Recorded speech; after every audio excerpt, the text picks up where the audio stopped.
ಬಹುಪಾಲು ಅವ್ರಿಗೂ ಕೂಡ ಸಲ್ಲುತ್ತೆ. ಹಾಗೆ ಮೇಕಪ್ ಕಲಾವಿದ ಪೂಜಿ ರಾಮಕೃಷ್ಣ ಅವರು ಮೇಲೆ ಹೇಳ್ತೀನಿ. ಮೊದಲನೇದಾಗಿ ಹಿರಿಯರು ರಾಮಕೃಷ್ಣ ಅವರ ಬಗ್ಗೆ ಮಾತಾಡ್ತೀನಿ. ಏನ್ ಹೇಳ್ತೀರಾ ಅಶೋಕ್ ಅವರೇ?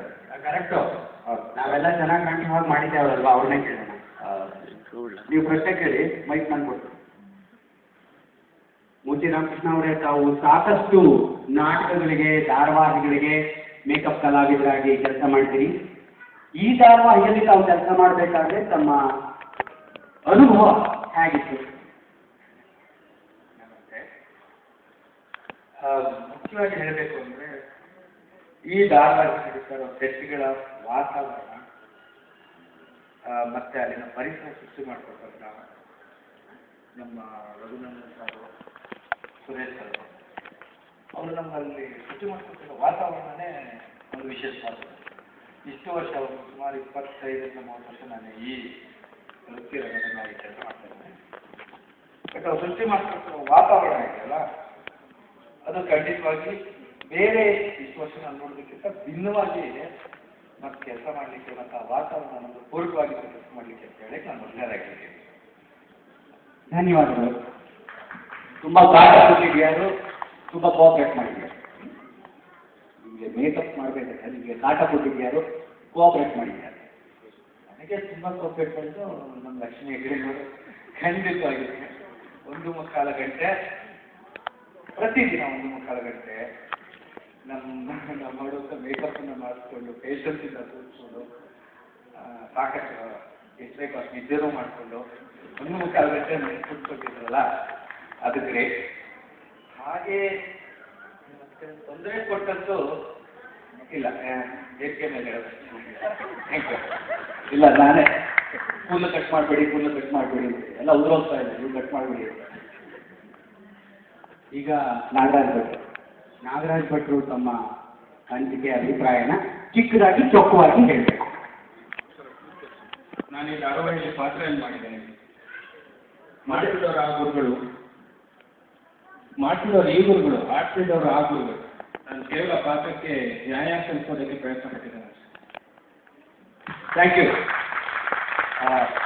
ಅವರ ಧರ್ಮಪತ್ನಿ ಗೋಪಿಕಾ ನಮಸ್ತೆ. ನಿಮ್ಮತ್ತೆ ಅದೇ ಬೇಗ. ಮೊದಲನೇದಾಗಿ ನನಗೆ ಈ ಪಾತ್ರವನ್ನು ನೀಡಿದಂತಹ ನಿರ್ದೇಶಕ ಸುರೇಶ್ ಅವರು ಹಾಗೂ ಎಷ್ಟು ದಿವಸ ನನಗೆ ಅನ್ನದಾತ ಆಗಿರುವಂತಹ ಕಾವ್ಯರಾಮ್ ಅವರು, ನಮ್ಮನ್ನು ತುಂಬಾ ಚೆನ್ನಾಗಿ ಕಾಣಿಸಿದಂತಹ ಮೂರ್ತಿ ರಾಮಕೃಷ್ಣ ಅವರು, ನೋಡಿ ಇವ್ರು ಅವ್ರನ್ನ ಹೊಗಳ್ತಾರೆ, ಅವರಿಗೂ ಹೊಗಳ್ತಾರೆ. ಹಾಗೆ ಮಂಜುನಾಥ್ ಸರ್ ಅವರು ಆಲ್ ವೆರಿ ಬ್ಯೂಟಿಫುಲ್ ಥ್ಯಾಂಕ್ಸ್ ಅಲ್ವಾ. ರಾಜು ಸರ್ ಅವರು ಎವ್ರಿ ಸ್ಟೂಡೆಂಟ್ ಅದರಲ್ಲಿ ಮಂಜು ಸರ್ ಅಂತೂ ನಾನು ಯಾವತ್ತೂ ಬರೆಯೋದಿಲ್ಲ. Because he so kind.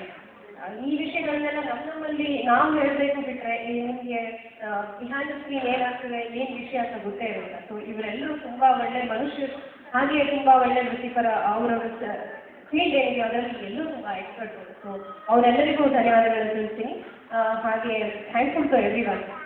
ಹಾಗೆ ಇಲ್ಲಿನ ಒಂದು ಎಕ್ಸ್ಪೀರಿಯನ್ಸ್ ಹೇಳಬೇಕು ಅಂದರೆ ಇಟ್ ವಾಸ್ ರಿಯಲಿ ಗ್ರೇಟ್.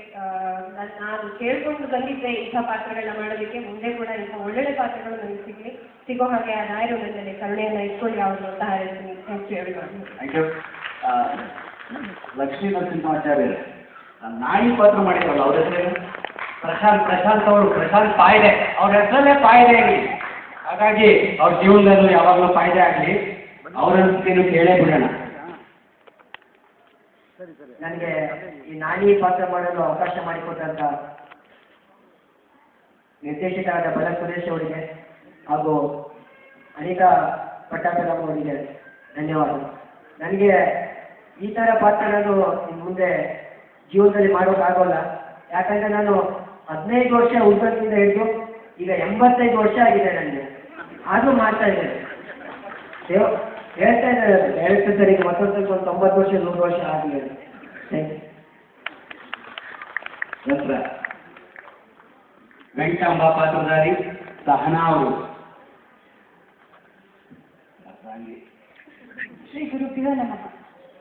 ಇಂಥ ಒಂದು ವಿಭಿನ್ನವಾದ ಪೌರಾಣಿಕವಾದಂತಹ ದೈವಿಕ ಧಾರಾವಾಹಿಯಲ್ಲಿ ನನಗೆ ಒಂದು ಅತ್ಯುತ್ತಮವಾದ ಪಾತ್ರ, ಇಂತಿಕಾಂಬ ಪಾತ್ರವನ್ನು ಕೊಟ್ಟು ನಟಿಸಲು ಅವಕಾಶ ಮಾಡಿಕೊಟ್ಟಂತಹ ಡೈರೆಕ್ಟರ್ ಬಾಲಾಜಿ ಸುರೇಶ್ ಹಾಗೂ ಆದರ್ಶ್ ಸರ್ ಹಾಗೂ ನಿರ್ಮಾಪಕ ಪಟ್ಟಾಭಿರಾಮ ಎಲ್ಲರಿಗೂ ಕೂಡ ನನ್ನ ಕೃತಜ್ಞತೆಗಳನ್ನು ಅರ್ಪಿಸ್ತೀನಿ. ಹಾಗೆಯೇ ಸುವರ್ಣವಾಹಿನಿಗೂ ನನ್ನ ಧನ್ಯವಾದಗಳನ್ನು ಅರ್ಪಿಸ್ತೀನಿ.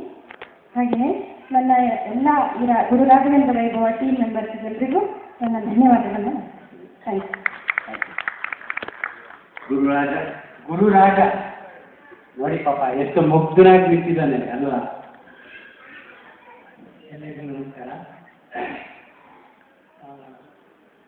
ಮೊದಲಿಗೆ ಬಾಲಾಜಿ ಸರ್ ಹಾಗೂ ಆದರ್ಶಗಳಿಗೆ ನಿರ್ಮಾಪಕರಾದ ಪಟ್ಟಾಭಿರಾಮ್ ಸರ್ಗೆ ನನ್ನ ತುಂಬ ಹೃದಯದ ಅಭಿನಂದನೆ. ಯಾಕೆಂದರೆ ನನ್ನ ಮೊದಲನೇ ಪ್ರಯತ್ನ, ಮೊದಲನೇ ಧಾರಾವಾಹಿ, ಇಂಥದ್ದೊಂದು ಪೌರಾಣಿಕ ಧಾರಾವಾಹಿ ಸಿಗುತ್ತೆ ಅಂತ ಅಂದ್ಕೊಂಡಿಲ್ಲ. ನನ್ನ ಪುಣ್ಯ ಗುರುಗಳು ಕರೆಸ್ಕೊಂಡು ಇದನ್ನು ಮಾಡ್ತಿದ್ದಾರೆ. ಹಾಗೆ ನನ್ನ ನಟನೆಯಲ್ಲಿ ಇದ್ದಂತಹ ಆದರ್ಶರಿಗೆ ಅರ್ಚಣ್ಣ, ಮೂರ್ತಿ ಸರ್ ಬರ್ತಾ ಇದ್ರೆ ದಬ್ಬಿ ಅದೇನು ಆ್ಯಕ್ಟಿಂಗ್ ಮಾಡ್ತೀಯ ಹಿಂಗೆ ಮಾಡಿ ಅಂತ ಹೇಳ್ತಿದ್ದೆ. ತುಂಬ ಧನ್ಯವಾದಗಳು. ಈ ಧಾರಾವಾಹಿಯಲ್ಲಿ ತುಂಬ ಕಲ್ತಿದ್ದೀನಿ. ಹಾಗೂ ಇದು ವೈಯಕ್ತಿಕವಾಗಿ ಸಂಬಂಧಗಳನ್ನು ಬೆಸೆಯುವಂಥ ಒಂದು ಕ್ಯಾರೆಕ್ಟರ್ ಆಗಿತ್ತು. ನನ್ನ ವೈಯಕ್ತಿಕ ಜೀವನದಲ್ಲಿ ಸಂಬಂಧಗಳು ಕಳಿಸಿ ಹೋಗಿದ್ದು ಮತ್ತೆ ಒಂದಾಗಿದೆ. ಇದಕ್ಕೆಲ್ಲ ಅವಕಾಶ ಮಾಡಿಕೊಟ್ಟಿರ್ತೀನಿ ಅಂತ ಪಟ್ಟಾಭಿರಾಮ್ ಸರ್, ಬಾಲಾಜಿ ಸರ್ ಹಾಗೂ ಆದರ್ಶ ಅವರು ತುಂಬ ಧನ್ಯವಾದ. ಥ್ಯಾಂಕ್ ಯು ಗುರುಗಳು. ನಂತರ ಎಲ್ಲರಿಗೂ ನಮಸ್ಕಾರ. ನಾನು ನನ್ನ ಪಾತ್ರದ ಬಗ್ಗೆ ಹೇಳ್ಬೇಕು ಅಂದ್ರೆ ತುಂಬಾನೇ ಚಿಕ್ಕವಳು. ನಾನು ಎಲ್ಲರಿಗಿಂತ ತುಂಬಾನೇ ಚಿಕ್ಕವಳು. ನಾನು ಇಷ್ಟು ದೊಡ್ಡ ಪಾತ್ರ ನನ್ನ ಲೈಫಲ್ಲಿ ನಾನು ಸಿಗುತ್ತೆ ಅಂತ ನಾನು ಯಾವತ್ತೂ ಅಂದ್ಕೊಂಡಿರಲಿಲ್ಲ. ಸೊ ಪಟ್ಟಾಭಿರಾಮನ್ ಸರ್ಗೆ ಮತ್ತು ಬಾಲಾಜಿ ಸುರೇಶ್ ಸರ್ಗೆ ನಾನು ಥ್ಯಾಂಕ್ಸ್ ಮಾಡ್ತೀನಿ. ಆಯ್ತು.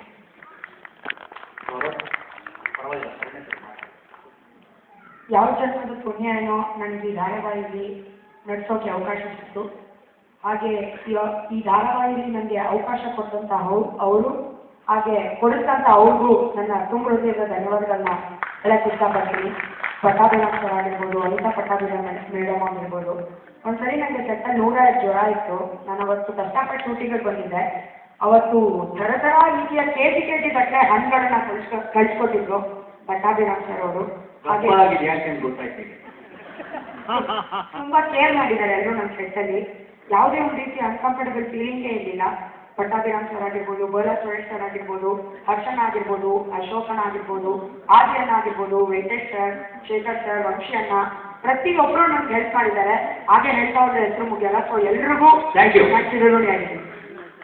ನಿನ್ನ ಹೈಟ್ಗಿಂತ ಲಿಸ್ಟ್ ಜಾಸ್ತಿ ಇದೆ. ಈಗ ಲಕ್ಷ್ಮೀ ಪಾತ್ರ ನಾನೇ ಅಶೋಕ. ಇಂತಹ ಒಂದು ಅದ್ಭುತವಾದ ಪಾತ್ರ ನನಗೆ ಸಿಕ್ಕುತ್ತೆ ಅಂತ ನಾನು ಅಂದ್ಕೊಂಡಿರಲಿಲ್ಲ. ಅವಶ್ಯಂ ಅನುಭೋಕ್ತವ್ಯಂ ಗತಂ ಜನ್ಮ ಶುಭಾಶುಭಂ ಪೂರ್ವಾಜಿತ ಪುಣ್ಯ ವಿಶೇಷ. ಹಾಗೆ ಈ ಪಾತ್ರಕ್ಕೆ ಅವಕಾಶ ಕೊಟ್ಟಂತಹ ನಿರ್ಮಾಪಕರು, ನಿರ್ದೇಶಕರು ಎಲ್ಲರಿಗೂ ಧನ್ಯವಾದಗಳು. ಈ ಪಾತ್ರದ ಬಗ್ಗೆ ಹೇಳಬೇಕು ಅಂದರೆ ಗುರುಗಳಿಗೆ ಗುರುಗಳಾದಂತಹ ಪಾತ್ರ, ಭಾವನ ಪಾತ್ರ, ಗುರುಗಳ ಪೂರ್ವಾಶ್ರಮದ ಭಾವನ ಪಾತ್ರ ಅತ್ಯದ್ಭುತವಾಗಿತ್ತು. ಎಲ್ಲರ ಸಹಕಾರಗಳು ಇತ್ತು. ಅಲ್ಲಿ ಸಂಸ್ಕೃತ ಶ್ಲೋಕಗಳು ಹೇಳಬೇಕಾದ್ರೆ ಬಹಳ ಕಷ್ಟ ಆಗ್ತಾ ಇತ್ತು ನನಗೆ ಸಂಸ್ಕೃತ ಬರಲ್ಲ. ಅವಾಗ ಪರೀಕ್ಷಿತ್ತು ಮತ್ತೆ ನಮ್ಮ ಆದರ್ಶಣ್ಣ ಇವರೆಲ್ಲ ಬಹಳ ಹೆಲ್ಪ್ ಮಾಡ್ತಾ ಇದ್ರು ನನಗೆ. ಹಾಗಾಗಿ ನನ್ನ ಪಾತ್ರ ಏನಾದರೂ ಸ್ವಲ್ಪನಾದ್ರೂ ಜನಪ್ರಿಯತೆ ಗಳಿಸಿದೆ ಅಂದರೆ ಎಲ್ಲಕ್ಕಿಂತ ಮುಖ್ಯವಾಗಿ ಸಂಭಾಷಣೆ ಬಗ್ಗೆ ಹೇಳಲೇಬೇಕು. ಸಂಭಾಷಣೆ ತುಂಬಾ ಅತ್ಯದ್ಭುತವಾದಂತಹ ಸಂಭಾಷಣೆ. ನಮ್ಮ ಪಾತ್ರಗಳು ಜನರ ಮನಸ್ಸಲ್ಲಿ ಉಳಿಯೋದಕ್ಕೆ ಮುಖ್ಯ ಕಾರಣವೇ ಅದು ಅಂತ ಹೇಳೋದಕ್ಕೆ ಇಷ್ಟಪಡ್ತೀನಿ ನಾನು. ಧನ್ಯವಾದಗಳು. ಈಗ ಸಂಚಿಕೆ ನಿರ್ದೇಶನ ಮತ್ತೆ ಯಾದವೇಂದ್ರ ಪಾತ್ರ ಮಾಡುವಂತ ಆದರ್ಶ ಇದೆ. ತಮ್ಮ ಅನಿಸಿಕೆ ಅಭಿಪ್ರಾಯ ಹೇಳಿ. ಆಮೇಲೆ ನಮಗೊಂದು ರಾಯರ ಮುಂದೆ ಮಾತು ಕೊಡೋದಿದೆ, ಅದು ಕೊಟ್ಬಿಡಿ. ಎಲ್ಲರೂ ಸಮ್ಮತ ಇದೆ ಅಂತ ನಮ್ಮ ಹಿರಿಯರು ಹೇಳ್ತಾ ಇದ್ದಾರೆ. ಶ್ರೀ ಲಕ್ಷ್ಮೀ ನರಸಿಂಹಸ್ವಾಮಿ ಪರಬ್ರಹ್ಮಣ್ಯ ನಮಃ. ಶ್ರೀ ಗುರು ಏನು ಮಾತಾಡಬೇಕು ಏನು ಅಂತ ಏನು ಗೊತ್ತಾಗ್ತಾ ಇಲ್ಲ. ಯಾಕಂದ್ರೆ ಏನು ಮಾತಾಡೋಂಥದ್ದಿಲ್ಲ. ಕೆಲಸ ಮಾಡ್ಕೊಂಡು ಹೋಗ್ಬೇಕು, ಕೆಲಸ ಮಾಡ್ಕೊಂಡು ಹೋಗ್ತೀನಿ ಅಷ್ಟೇ. ನನಗೆ ಎಷ್ಟು ಗೊತ್ತಿದೆಯೋ ಅಷ್ಟು ತಿಳ್ಕೊಂಡು ಅದಕ್ಕಿಂತ ಹೆಚ್ಚಿಗೆ ಬೇಕಾಗಿದ್ದನ್ನು ನನಗೆ ಇಲ್ಲಿ ಇರುವಂಥ ಗುರುಗಳಾದ ಶ್ರೀ ಬಾಲಸುರೇಶ್ವರ ಹತ್ರ ಕೇಳಿಕೊಂಡು ಮನಸ್ಸಿನಲ್ಲಿ ಗುರುದೇವ ದತ್ತನ ನೆನೆಸ್ಕೊಂಡು ರಾಘವೇಂದ್ರ ಸ್ವಾಮಿಗಳು ನೆನೆಸ್ಕೊಂಡು ಕೆಲಸ ಮಾಡ್ತೀನಿ ಅಷ್ಟೇ. ಅಷ್ಟೇ ಗೊತ್ತಿರೋದು. ಇನ್ನೊಂದು ಇಲ್ಲಿವರೆಗೂ ಬಂದಿದ್ದೀನಿ ನನ್ನ ಜೀವನದಲ್ಲಿ ತುಂಬ ಪ್ರಮುಖವಾದ ಒಂದು ಧಾರಾವಾಹಿಯನ್ನು ಮಾಡಿದ್ದೀನಿ ಅಂತ ತಪ್ಪು ತಿಳ್ಕೊಬೇಡಿ. ನಾನು ಮಾಡಿದ್ದೀನೆಲ್ಲ ರಾಯ್ ಮಾಡ್ತಿರೋದು ಅಂತ ತಿಳ್ಕೊಬೇಡಿ, ನೀವೇ ಕರೆಕ್ಟ್ ಮಾಡ್ಕೊಂಬಿಡಿ. ಇಲ್ಲಿವರೆಗೂ ಬಂದಿರೋದಕ್ಕೆ ಪ್ರಮುಖವಾಗಿ ಇಬ್ಬರು ಗುರುಗಳ ಕಾರಣ. ಒಂದು ಗುರುದತ್ ಅವರು, ಅವ್ರನ್ನ ನಾನು ಮರೆಸ್ಕೊಳ್ಳೇಬೇಕು. ನಾನು ಅದನ್ನೇನಾದ್ರು ಮರೆಸ್ಕೊಳ್ಳಿಲ್ಲ ಅಂದರೆ ಗುರುವಿಗೆ ನಾನೇನು ಏನು ಕಾಣಿಕೆ ಕೊಟ್ಟಂಗೆ ಆಗಲ್ಲ. ಮೊದಲನೇದಾಗಿ ಗುರುದತ್ ಅವರು, ನಾನು ಈ ಇಂಡಸ್ಟ್ರಿಗೆ ಬಂದ ಮೊದಲನೇ ಗುರುಗಳು ಅವರೇ, ಗುರುದತ್ ಅವರು. ಅದಾದಮೇಲೆ ಎರಡನೆಯ ಗುರುಗಳು ಶ್ರೀ ಬಾಲ ಸುರೇಶ್ ಅವರು.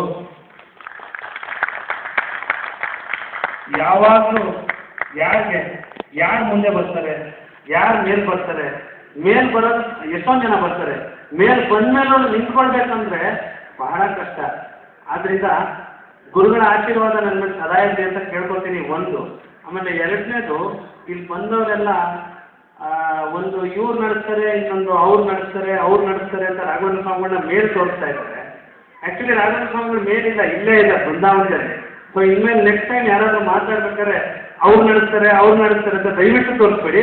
ಇಲ್ಲಿ ತೋರಿಸಿ, ಇಲ್ಲಿದ್ದಾರೆ, ಇದೇ ಭೂಮಿಯಲ್ಲಿದ್ದಾರೆ ಅಂತ ತೋರಿಸಿ. ಇನ್ನೂ ನಿಮ್ಗೆ ಆ ಭಾವನೆ ಬರ್ಲಿಲ್ವಲ್ಲ ಅಂತ ಬೇಜಾರಾಗುತ್ತೆ. ಅವ್ರು ಇಲ್ಲೇ ಇದೆ, ಅಲ್ಲಿಂದ ಇಲ್ಲಿ ಬರಬೇಕು,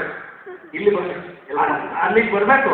ಅಲ್ಲ ನಾನು ಇದ್ದವ್ರು ಬೇಕಾಗುತ್ತೆ. ಅದನ್ನ ಹೇಳ್ಕೊಳ್ಳೋದೇ ಬೇಕಾಗಿಲ್ಲ ಯಾರು. ನನ್ನ ಮನಸ್ಸಲ್ಲಿ ಗುರುಗಳಿದ್ದಾರೆ ಅಂತ ಯಾರು ಹೇಳ್ಕೊಳ್ಳೋದೇ ಬೇಕಾಗಿಲ್ಲ. ಎದುರುಗಡೆ ಇರೋನು ಹೇಳ್ಬೇಕು, ನಾನು ಹೇಳ್ಕೋಬಾರ್ದು. ಎದುರುಗಡೆ ಇರೋನು ಹೇಳ್ಬೇಕಪ್ಪ, ನಿನ್ನಲ್ಲಿ ಗುರುಗಳು ನೆನೆಸಿದಂತ ಎದುರುಗಡೆ ಇರೋನು ಹೇಳ್ಬೇಕು, ನಾನು ಹೇಳ್ಕೋಬಾರ್ದು. ಇನ್ನೊಂದು ಏನು ಅಂದರೆ, ಚಿಕ್ಕ ಹುಡುಗ ಏನಾದ್ರು ತಪ್ಪು ಮಾಡಿದ್ರೆ ಕ್ಷಮಿಸಿ.